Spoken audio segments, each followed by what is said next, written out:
मित्रांनो, या फोटोमध्ये काय दिसतंय? दिसते ती स्पर्धा. बैलगाड्याच्या शर्यतीत किती अटीतटीच्या लढती होतात ते बघा. मित्रांनो, जी गाडी जिंकलेली आहे ती काही फुटातच विजयी झालेली आहे. म्हणजे बाकी बैल पळाली नाहीत का? तर नक्की पळालेत.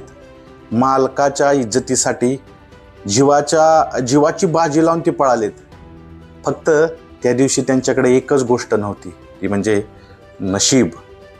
मित्रांनो, आपण आता स्पर्धेच्या युगात जगतोय.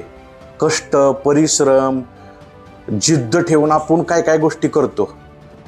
पण जर नशीब नसेल तर आपल्याला यश मिळत नाही.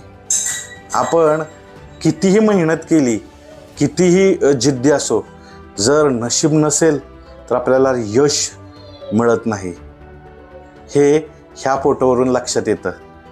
तुम्हाला काय वाटते, नशीब किती महत्त्वाचं आहे?